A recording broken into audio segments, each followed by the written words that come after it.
Hi, everyone. My name is Catherine. I'm one of the event hosts here at Powell's Books, which is located in Portland, Oregon. If you haven't already, please check out our upcoming lineup of virtual events that you can visit our website at powells.com. We have some really exciting events coming up, so just make sure to tune in. And then you can follow us on all forms of social media, including Twitter, Instagram, Facebook, and YouTube. So the YouTube one, especially if you want to see past events, or if you happen to miss or want to rewatch some events, that's also really wonderful.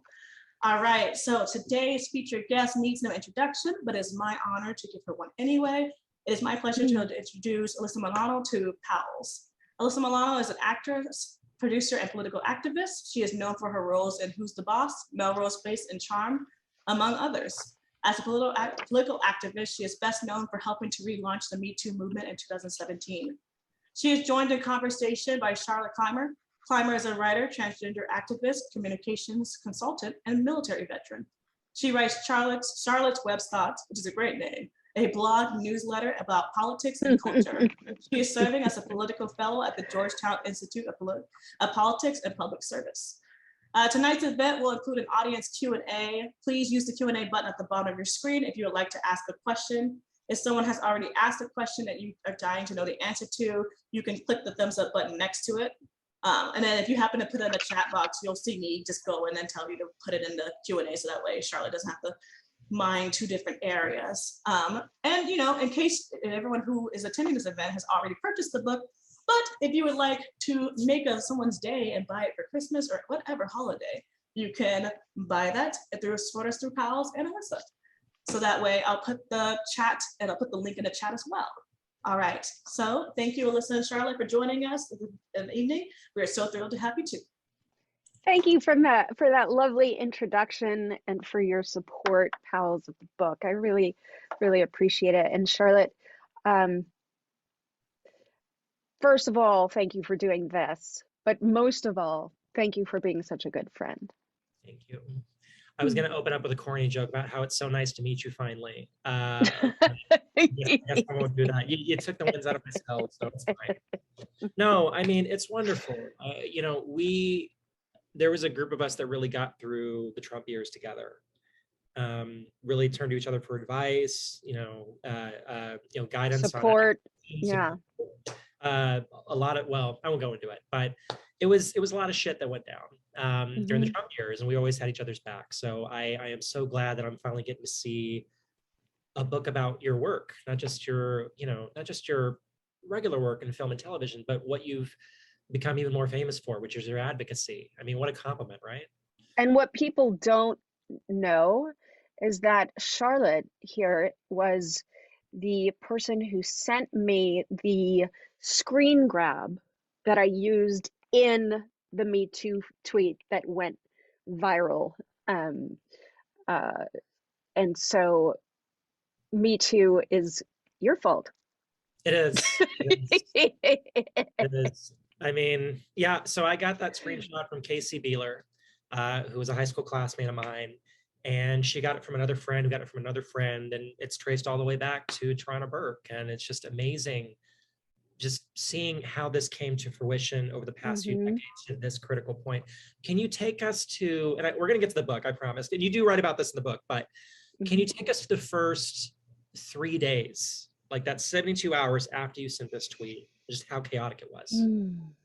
Well, I also want to remind everyone it was really chaotic for 2 weeks before that tweet, because we had been hearing so much about Harvey Weinstein and all of the horrible things that he did to women in my industry in the middle of their prime. And clearly,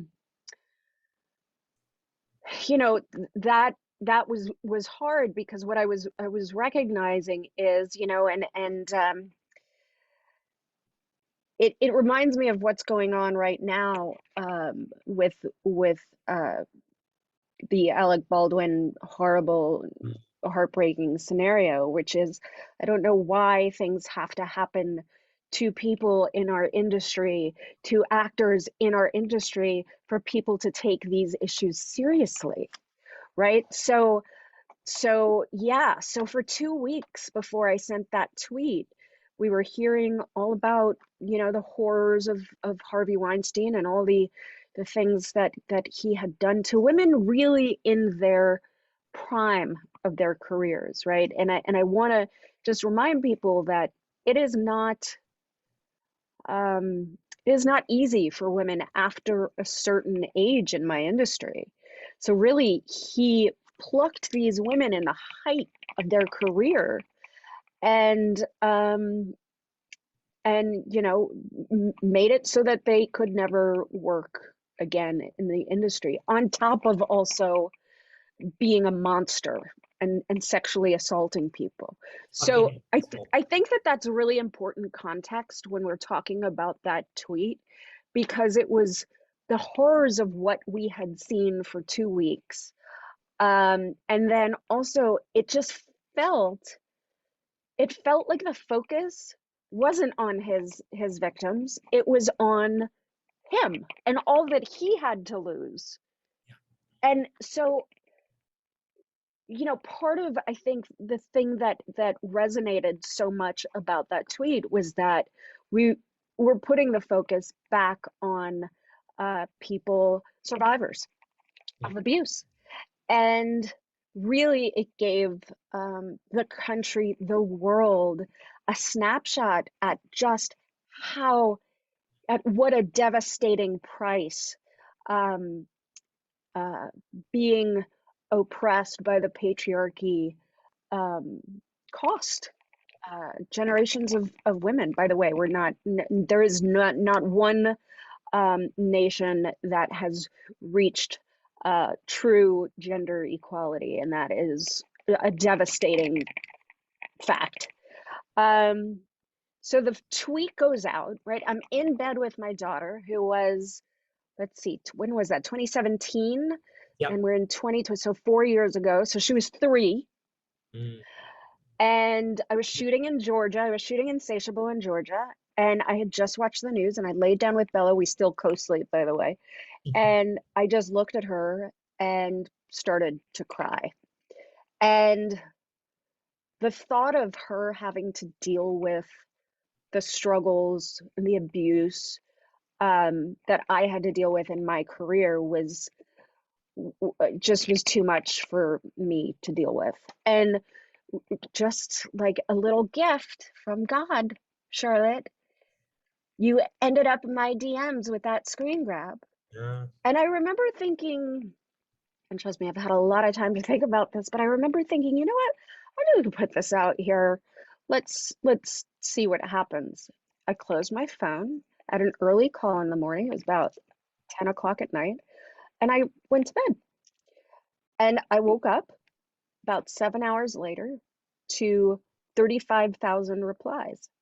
Yeah. Which is, talk about a moment creating a movement. Mm-hmm. And I think the thing that was so divinely inspired about all of it was how it sort of evolved into what we know it to be now, meaning that tweet. I did not use the hashtag #MeToo in that initial tweet. You didn't. Users used that hashtag. And so I think it's important to recognize that although, I was able to use the platform to allow for people to respond to that tweet, and really magnify the incredible work that Tarana Burke has dedicated her entire life to. I mean, this woman is in the trenches every single day, transforming people's lives. Yeah. And it is just so incredibly spectacular.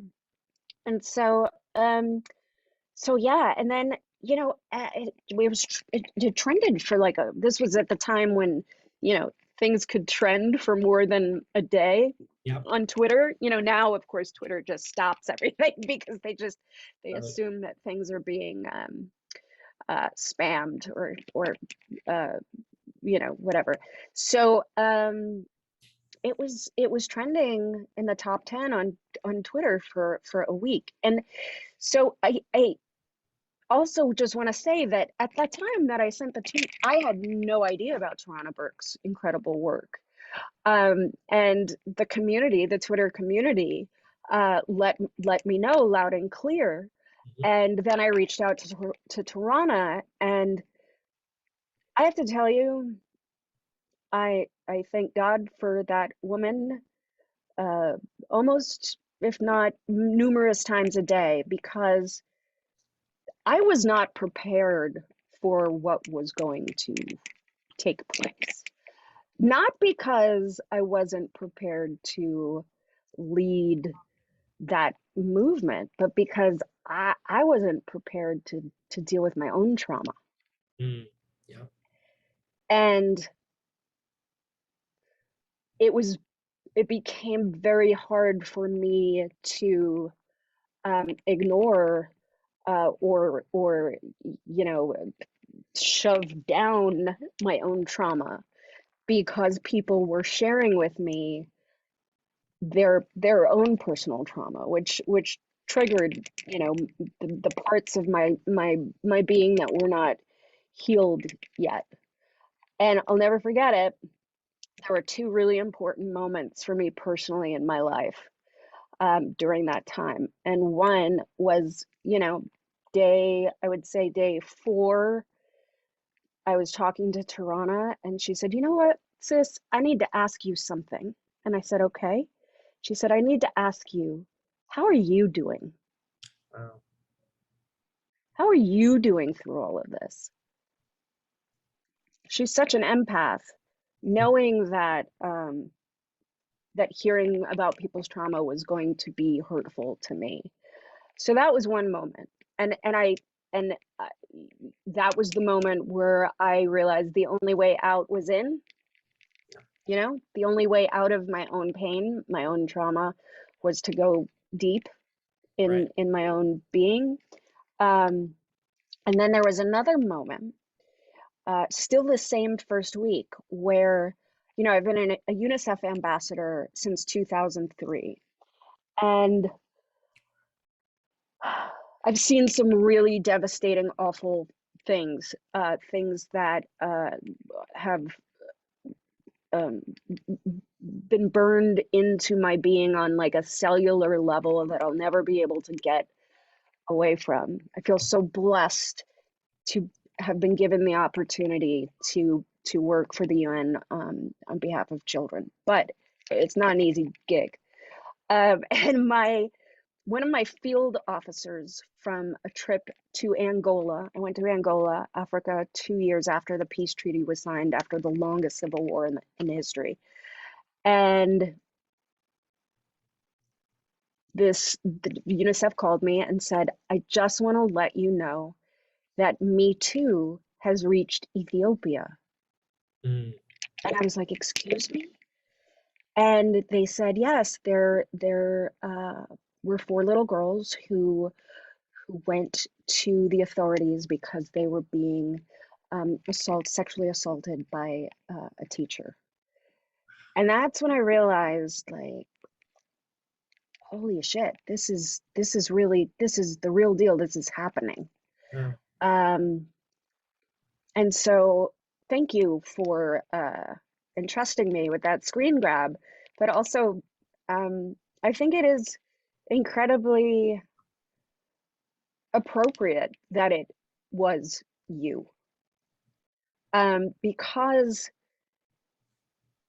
you have never bullshitted me No, I haven't. one day of our friendship.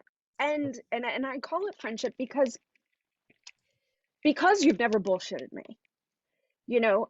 Charlotte, who's just an incredible woman, she's also incredibly honest, but she is the first person that I learned, and I write about it in the book, Yeah. how much more impactful it is to call someone in instead of calling them out. Because, I'm there's a chapter on this in the book too, I'm an imperfect ally.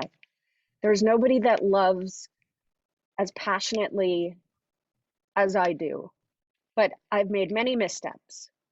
And instead of putting me on public blast, as so much of the progressive movement has a tendency to do, there you would be in my texts or my DMs, saying, you know what, maybe you should have said this, or did you think about the community that you might be hurting by saying this? And you've made me a better activist and person. So I don't even know what to say to that. you don't have to say anything. I won't say anything to that.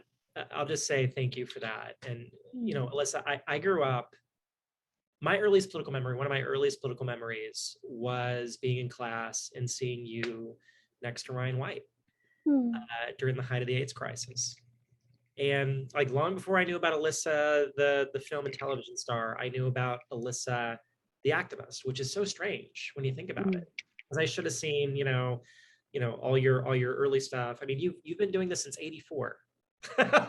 I'm 35 years old. I was born in '86. You've been in this work since '84, since you were 12, almost 4 decades. And yet the thing that I knew you for initially was your advocacy. And the thing that I know you most for now is your advocacy. And the thing about sending you that screenshot, it was no brainer to me because you had demonstrated time and time again. Cheers, by the way. I'm having a cocktail. Indeed. Cheers. I love it. Yeah, I gotta slow down. Actually, I'm going a little too fast, but that's okay. Did you see how large this? my assistant brought this in, and I was like, oh, that's like a really big glass of something. With your fancy straw, I love it. But you've always shown up to fight. I wish people knew about the things that you've done behind the scenes, which I won't talk about because it's not appropriate because you do things silently. But I mean, y'all, seriously, I just wish you knew how much Alyssa does behind the scenes for everybody. Like, I know when I come to her and I ask for help, she's going to be there for me. And there's not a lot of people like that, even in, ostensibly progressive Hollywood. It's not often a thing you see. So thank you so much, Alyssa, for just who you are. Well, it's an honor to be of service to humanity, to friends, to the country.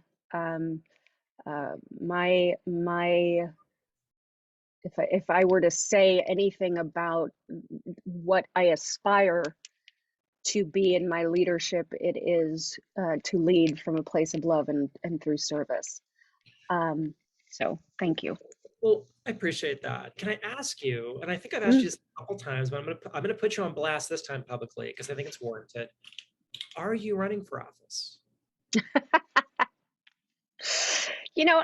I vacillate about whether or not it's something that I want to do. I have so many friends who are elected officials who are so incredibly frustrated because they got into it for the right reasons, and it feels to them as though their job isn't to make progress, to progress the movement forward, but to simply make sure that things that we've already fought for don't get rolled back. And I don't know if I'm necessarily cut out for that. I'm used to, putting on my boots and going down to a protest and being able to curse and say what's in my heart. And sometimes that's laced with profanity because I get really angry. And I don't know if it's something that I can conform into this the way in which our elected officials have to not only act but also have to lead. I don't think I could answer to, corporate greed and all of that. And I feel like even those with the best intentions at some point has their moment where they do conform. I mean, not everybody, obviously. I mean, Sure. I think we're seeing some incredible leadership coming out of the Progressive Caucus during this negotiation, which I think is really, really important for the country.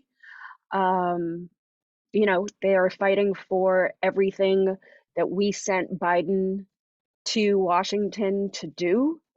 I don't know. I'm afraid that I get more done now. Okay. Yeah. I guess I see what you mean, but I don't know. I do think you're cut out for it. I really do.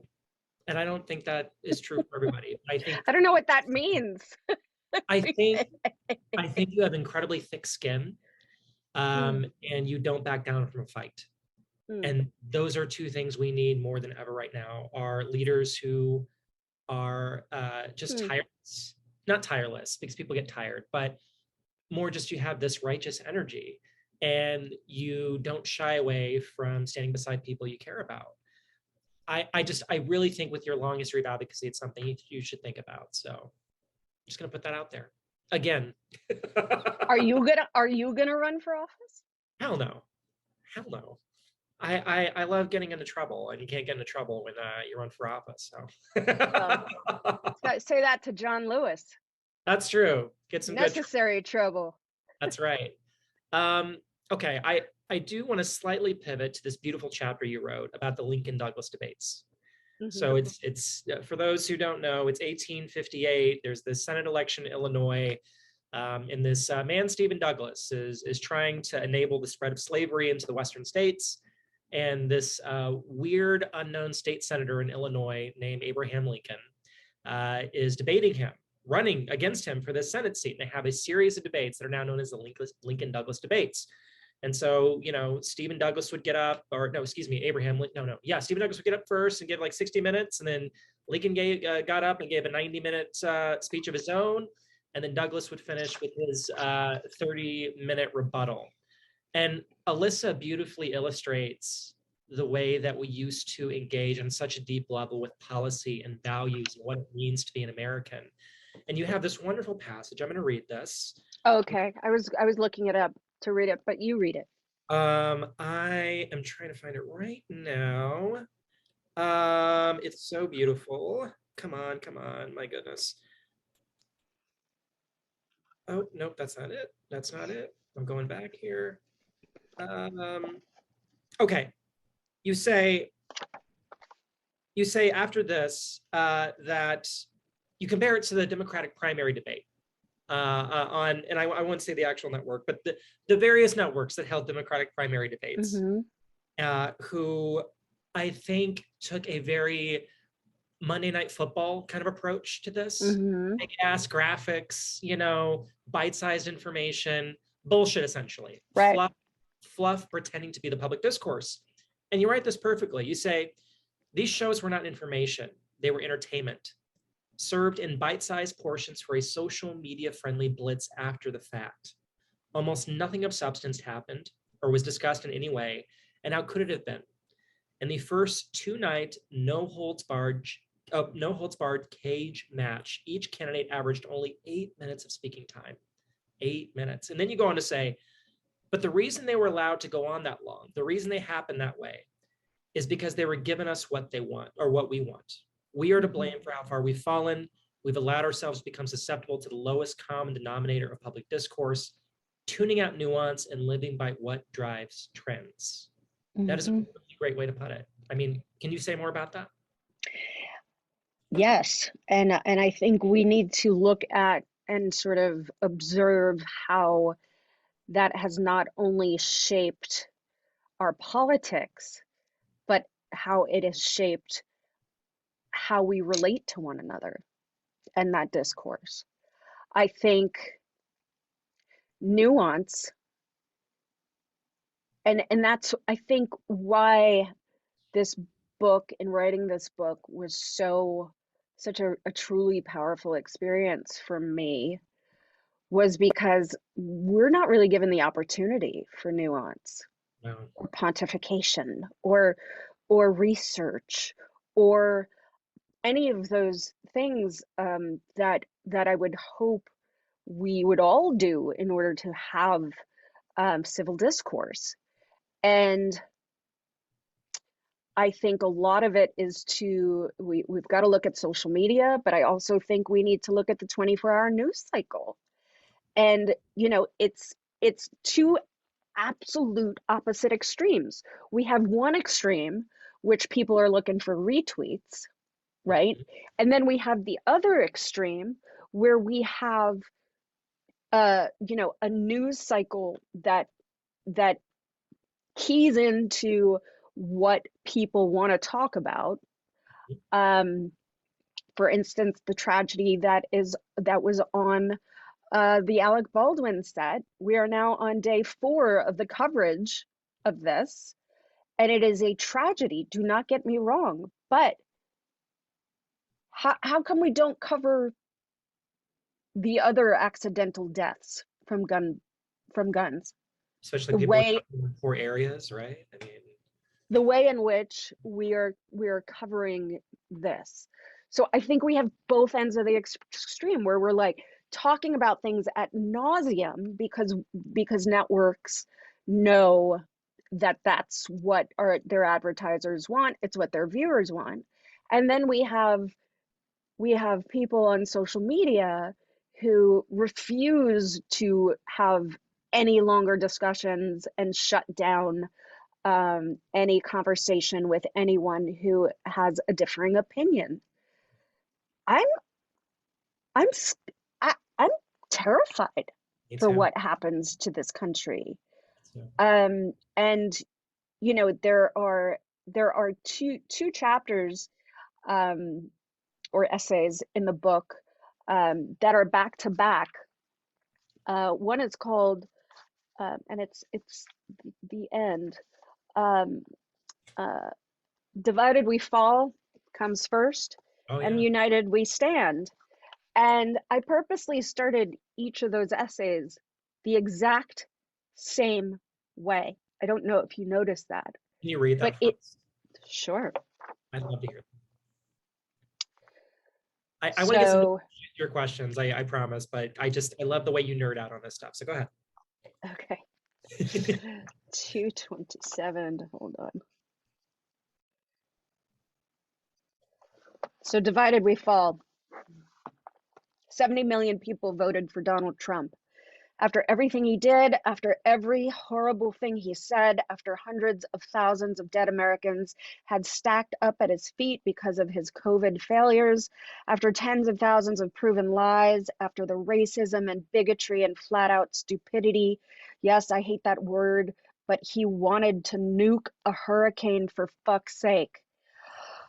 That came from Donald. 70 million American citizens still thought he was the better choice. I can't wrap my head around it. And that makes it so much harder to figure out how to move forward. We preach a lot about hate the ideas, not the person.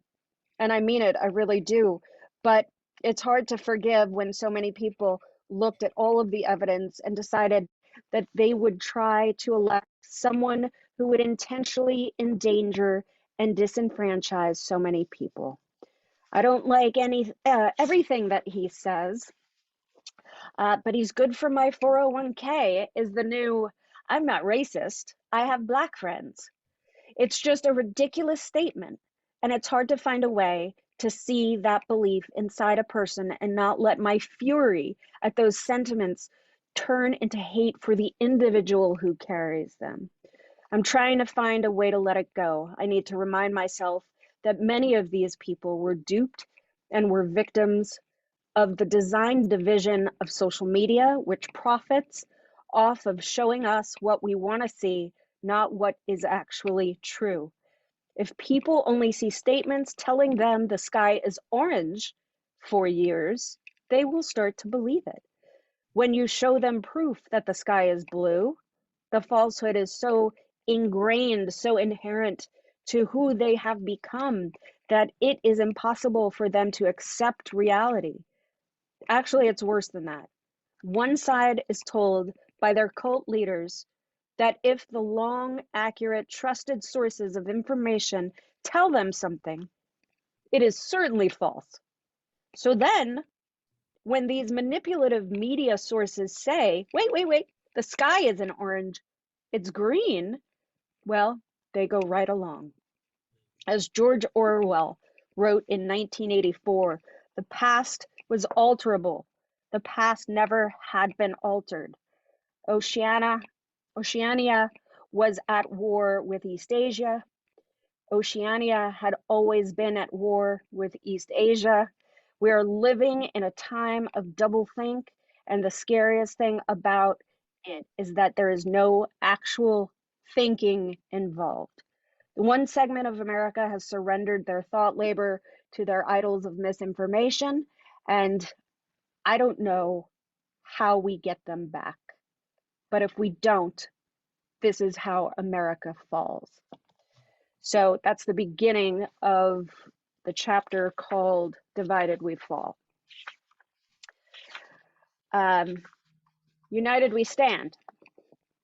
70 million people voted for Donald Trump. After everything he did, after every horrible thing he said, after more than 230,000 dead Americans had stacked up at his feet because of his COVID failures, after tens of thousands of proven lies, after the racism and bigotry and flat out stupidity. Yes, I hate that word, but he wanted to nuke a hurricane for fuck's sake. That came from Donald. 70 million American citizens still thought that he was the better choice. I can't wrap my brain around it, and that makes it so much harder to figure out how to move forward. I watched the speech Joe Biden gave when he declared victory, feeling one great weight lift off of me as another settled cold and deep into my chest. There were broad panes of bulletproof glass on either side of the lectern, behind which the new president-elect and his family stood as they greeted the crowd. But when he spoke, there was nothing visible in front of him. And I thought of the man who stormed a pizza shop in Washington, D.C. with a gun because he had been so deeply programmed by misinformation. I thought of the armed cowards who planned to kidnap Gretchen Whitmer and execute her. I thought of all of the sickening work Trump and his regime had done to undermine confidence in American institutions and the violence that it was inspiring across the country, and I was sick to my stomach. The gap in which the new president-elect was standing looked like an invitation, and nothing happened. Joe Biden celebrated on stage with his family, with Vice President-elect Harris and her family, and watched an amazing fireworks and light show. People gathered at a drive-in rally, socially distanced and safe from the virus, honking their horns and dancing in the streets and on the rooftops of their cars, as people in cities across America took to the streets in peaceful celebration. And that's what it was, a celebration. I'm writing this the day after the race was called, and so far Trump's army has not materialized. There have not been violent clashes with the police. There have not been violent clashes with conspiracy theorists. And there have been no serious indications that violence is imminent in a big way. I may be allowing myself to hope that there is a path forward where people heal. That's beautiful. Because it is truly two paths.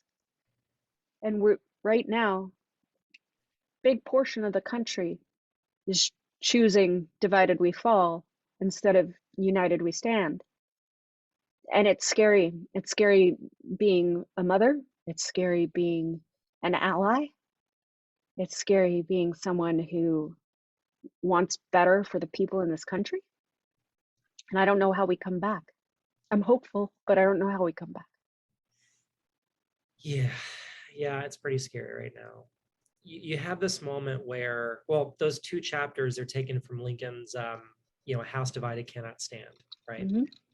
But you have this part of the book where you reimagine that 1858 debate with Lincoln, but with Trump and Cruz and like as part of a Republican primary.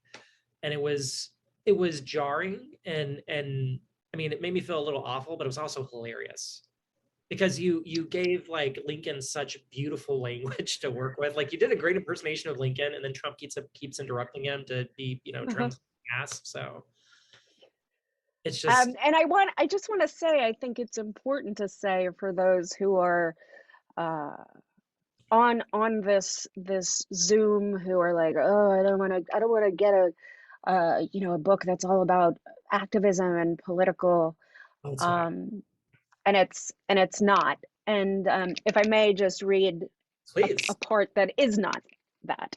Is that going to be the chapter I hope it is? The Rosebush one? No.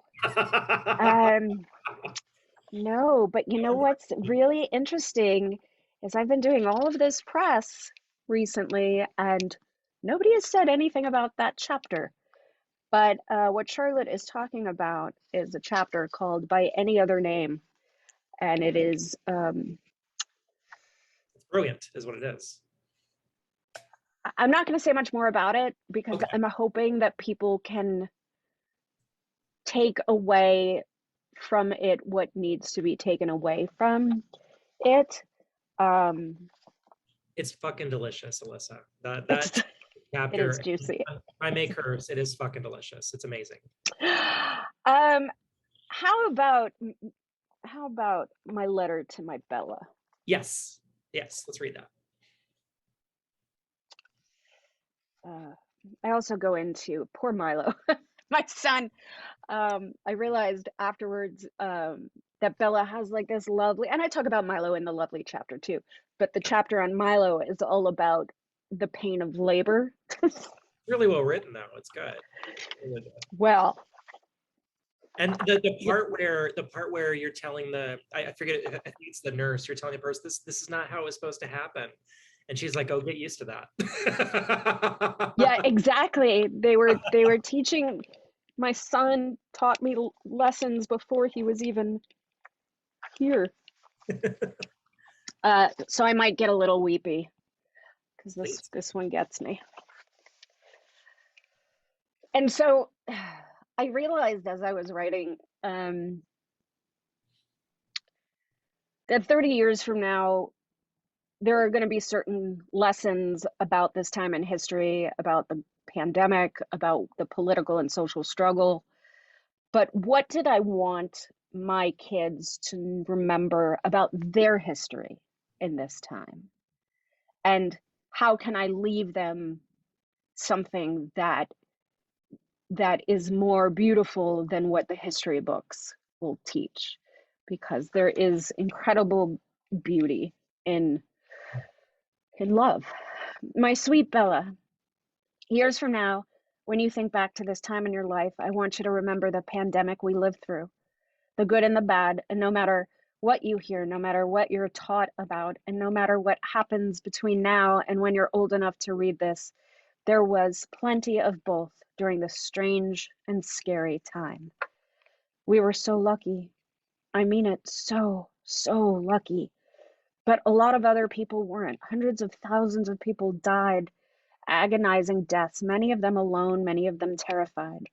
People drowned in their own mucus while half of the country tried to pretend the pandemic wasn't even real. Whole cities were shut down and people fought over toilet paper. Small businesses closed, never to reopen again. Some big businesses too. This put such a strain on our economy and our standing in the world. What's really sad about it is that the very richest people got even richer while the rest of the world got so much poorer. We saw everything that is broken in capitalism under the brightest, most revealing light, and as usual, the people who had the least suffered the most. I want you to remember that millions of people, including people we love, had to work in unsafe environments, risking their health as essential workers just to keep food on the table. But there you and Milo were. As you took your afternoon naps less and less frequently, I would lean my head on your door jamb, watching your chest rise and fall in gentle breaths, and wonder if there was any way I was doing this parenting thing right at all. I mean, I've always been a worrier, even in the best of times, and raising children during a pandemic wasn't something I had prepared for or had ever really considered. I'd traveled the world and seen such suffering in so many families, but never had I imagined the problems that hurt so many people around the world would exist here in the United States as well. I hope that as you're reading this, it is a distant memory tucked away somewhere between that time Milo had to get his eye glued shut because of the golf ball incident and the time you stepped on a bee and your little toe swelled up. It's important to know everything I'm telling you. It is important to internalize it, to make better choices than your mom's generation did when we had the chance to decide. But the things I want you to remember are different. They are the things that I hope you can look back on in the dark of your own personal fears and know that you have connections deeper and more powerful than anything the world can throw at you. I want you to remember the countless nights you slept in my bed as the world outside ground to a halt. We stayed up late watching movies or your weird slime videos. And on those nights, Daddy slept in the guest room. He understood that we needed to hold each other. He wasn't getting away. He was just giving us a place to be connected in the special way you and I connect. I want you to remember our dogs. You loved them so. You were so happy we were home. They were so happy we were home with them all day. And I want you to remember the day we brought Halo home. Her bright blue eyes burning with play and curiosity and love for her new family. I want you to remember me and Dad working from home and meeting in the kitchen for lunch and a smooch and the slow dances with you in between us. Oof. Oof. It's beautiful. So there's also a lot of those, and you know, in my life, which I have lived so publicly forever, there's never been a part that has been shared this intimately as in this book. And I look at it as each essay is a little piece that makes up the whole. Yeah. Oh my God, I love you to death. I love you.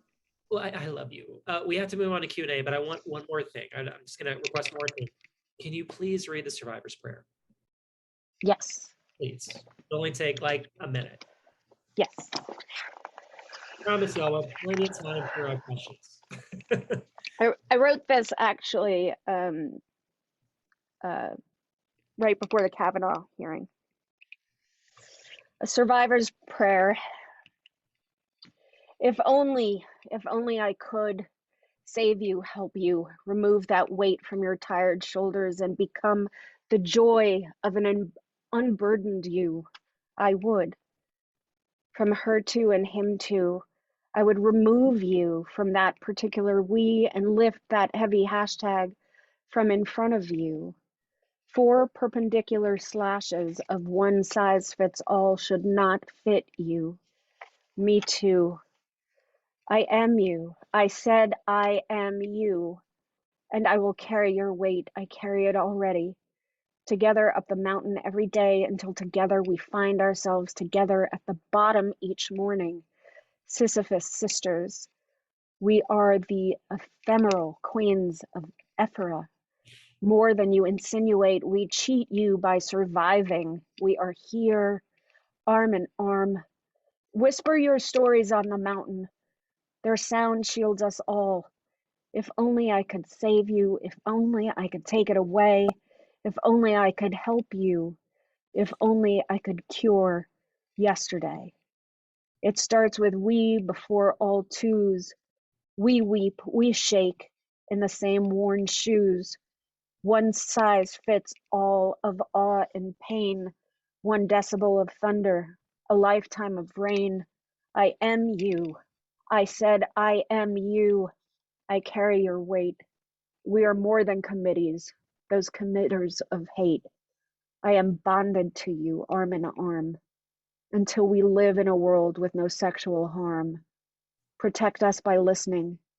Protect us forever, because we are here, uprising together. Love that so much. That's so beautiful. I thought I was not going to cry tonight, but I guess that did not work. So I cry all the time. It's good to cry. Let it out. it is very good to cry. You're right. I mean, very selfish with the time. So I'm going to get on the Q&A, folks. We got a couple here. Let me see. We're not going to ask that. That's not a good question. It's just not a good question. Okay, and this might be a good segue into larger conversation, but Kimberly Struth asks, was there a particular event that happened that inspired you to become an activist? Yes. And like what I always say, and like all love affairs, it began with a kiss. In the 80s, when Who's the Boss was on the air, and I was sort of in the height of my fame as a teenager, I got a phone call from Elton John, just to give you an idea of how random my life was. And you know, it was weird because Who's the Boss, I can look at it now as a blessing, but at that time it didn't feel like a blessing. It felt like a burden. Yeah. I didn't understand why me, like why was I given this opportunity? You know, I also think, and you know, as we've seen with so many young entertainers who are worked really hard, the pressure and the stress is a lot on young people. And Elton John called and he said, I have a friend, his name is Ryan White, and he's your biggest fan and he would love to meet you. He is HIV positive. And for any of you who are old enough to remember, you'll remember that the stigma surrounding HIV AIDS was really horrendous. And much like people do now in positions of power, people preyed on our fear of the other or the unknown. And Ryan White was a boy who was HIV positive, and he got HIV from a blood transfusion. And they kicked him out of school because they said that they feared that he would give HIV to other children from casual contact. And I don't know, I had this connection with Ryan that felt like we connected. First of all, we were both super isolated, but also we connected on feeling different. And we became great friends. And he asked me one day if I would go on television and kiss him to prove that you couldn't get HIV/AIDS from casual contact. Very smooth. And yeah. And it just it didn't I didn't even think more than, you know, a second about it. I said yes. Sure. And so we went on the Phil Donahue show, and we kissed to prove that you couldn't get HIV/AIDS from casual contact. And that moment changed my life forever, because I realized, why me? That question that I couldn't understand, of like, why am I the one who, why am I on TV? Like, why? Ryan made it really clear as to why. And it was, he gave my celebrityism real substantial purpose. And I needed that. I needed that purpose. And I also realized the power of course, we didn't call it a platform then, because, you know, we were at the hands of media, and we weren't really able to talk about activism and advocacy work on our own terms like we are now with social media.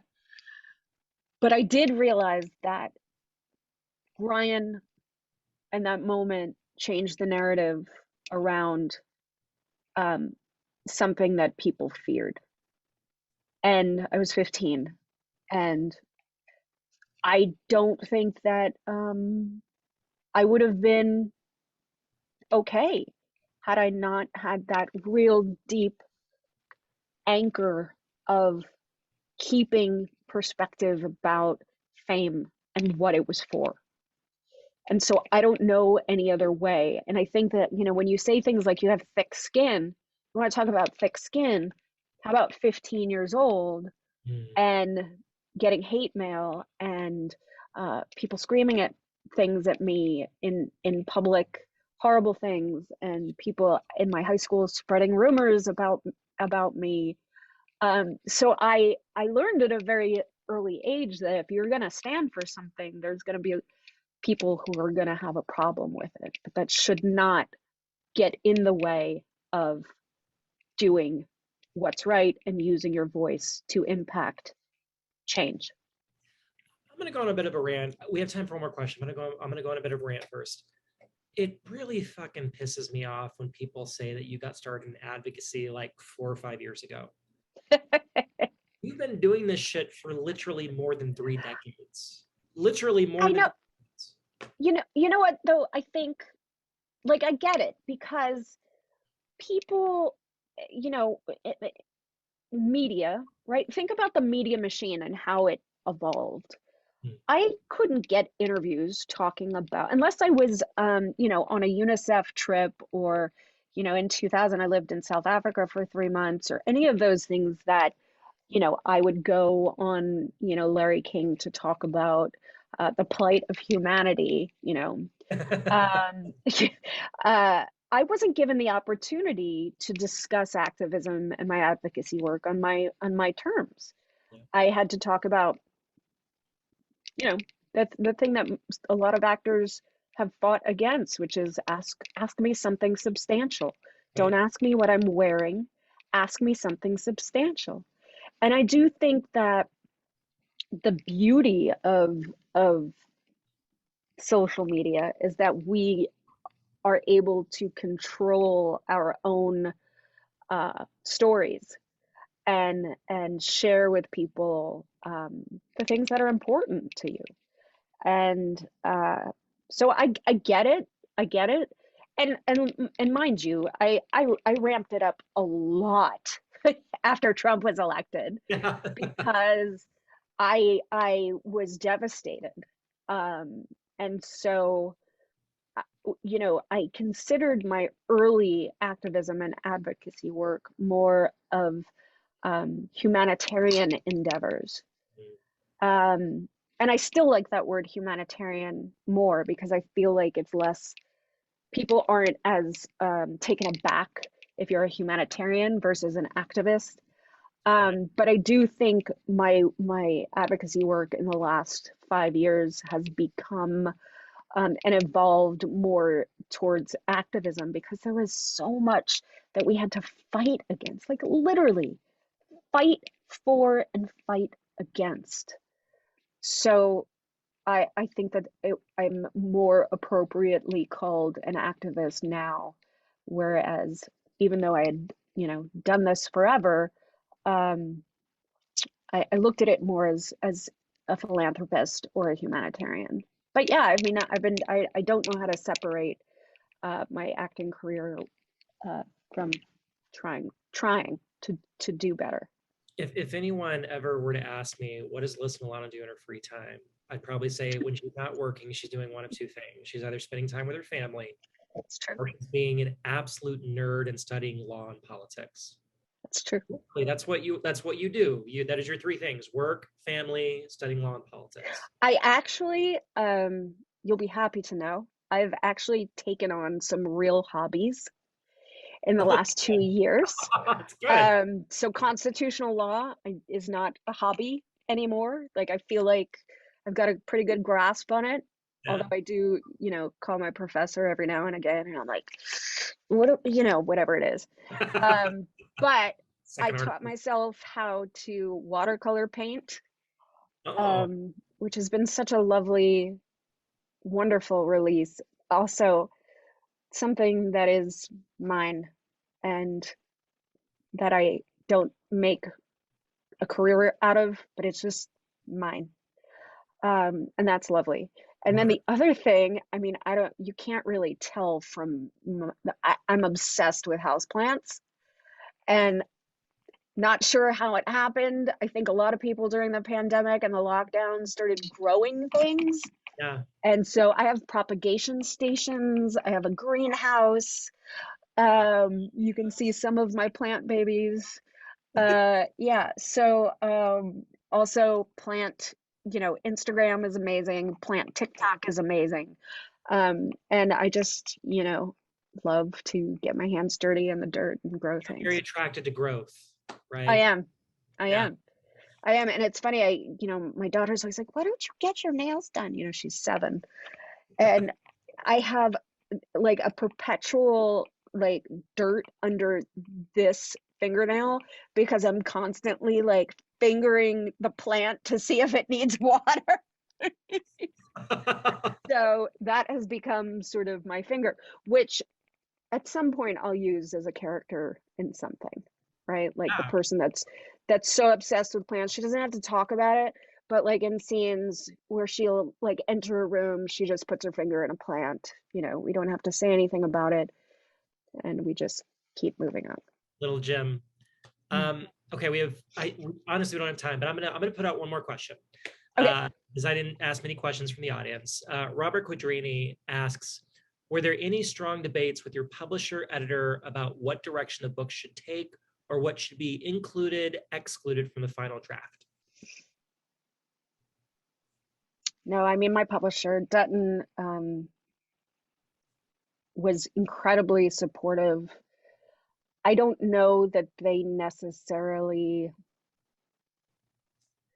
I knew that I wanted to write essays because I knew that I was able to, I mean, it's not much different than when I write op-eds, right? I love to write op-eds. I think it's such a great way to get a perspective out but also to figure out the perspective. Yeah.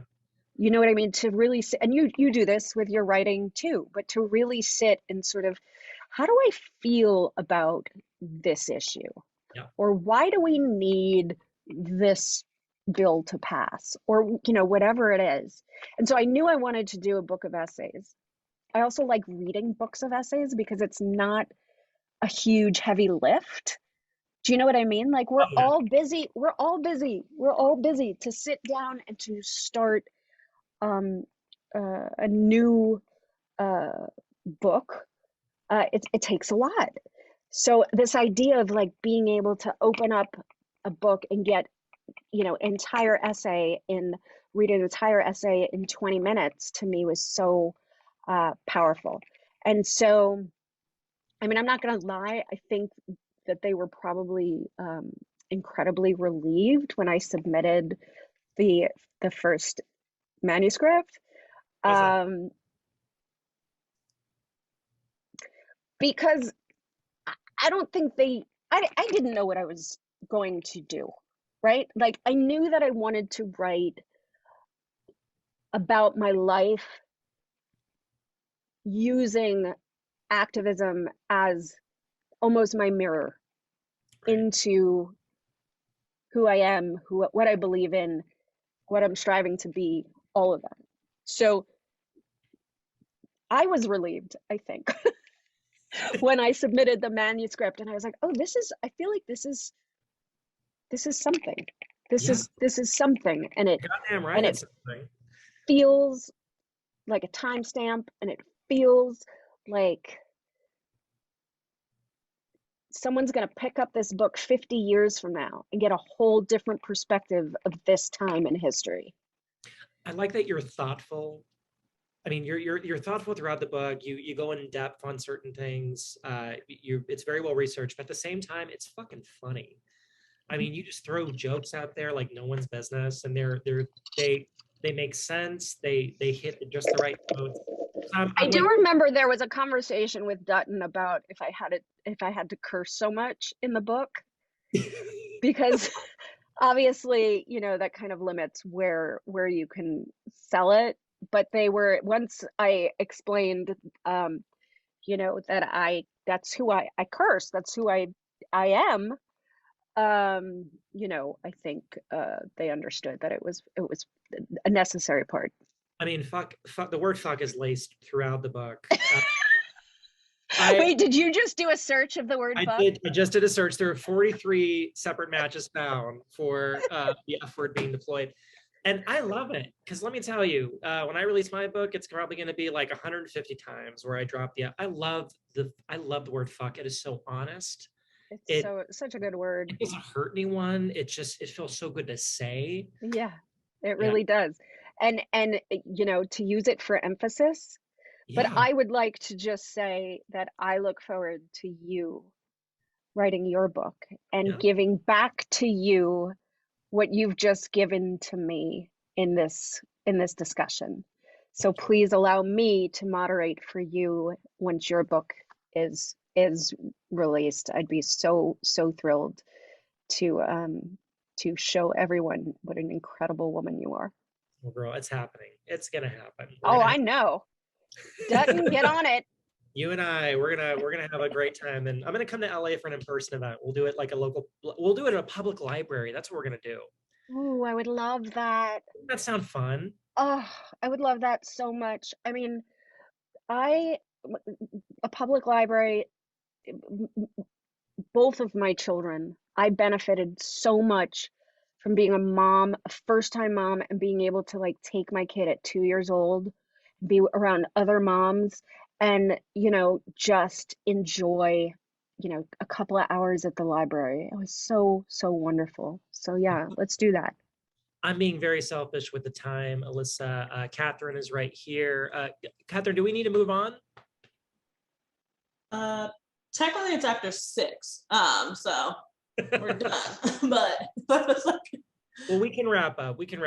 But by the way, folks, please give Catherine a hand for the way that she's organized. I mean, just a wonderful job, just taking care of all the logistics. We really appreciate it. So Powell Books is fantastic. If you're going to order a book, go to Powell's. Go to their website, order indie, support independent bookstores. Yes. Yeah, that should be your first route to purchase books. So Alyssa, thank you so much for who you are. Thank you for being just a wonderful person, my friend, of course, but thank you also for being just a huge light in this world. Folks, you got to read this book. It is amazing. It is funny. It's brilliant. I got a hell of a kick out of reading it. So make sure you order it with friends and family and buy it for holiday gift. And if you do read it, please let me know, because I would love feedback. Yes. Give Alyssa all your kind feedback. It could be mean. I'm used to it. Yeah, if it's mean, just be like, it's already published. Sorry. That's right. Hey, before we leave, can we just, while everyone's sort of leaving, I would love just to ask people to put in the chat something that they are unapologetic about. Ooh, okay. Because that's what sorry, not sorry is all about. It's like, yeah, this is who I am. Fucking deal with it. That's right. So let us know in the chat something that you're unapologetic about. Mira Van Hoos says, bringing down Matt Gaetz and Ron DeSantis. And then I it like says, that. I love that.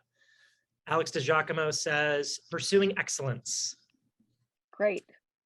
That's great. Jessica Wooten, not fucking watching my mouth no matter where I am. Okay. Okay, Jessica. Your I choice, feel Jessica. that. Oh, Being fucking hopeful.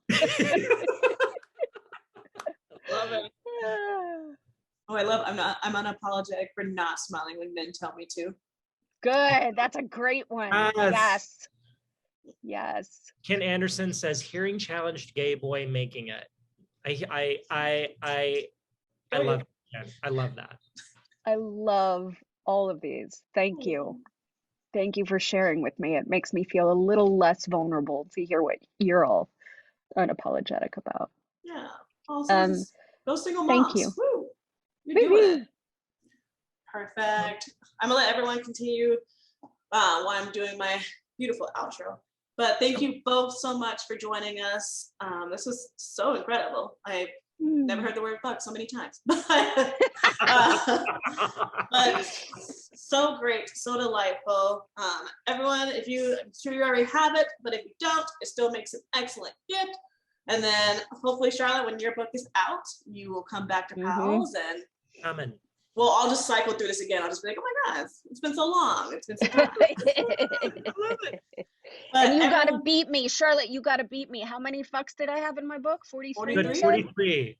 Okay, so I expect 44 from you. I'm getting 44 fucks in my book. I promise. Put it as a title, too. We count it as a top. The title equals 10 points, so we'll be good.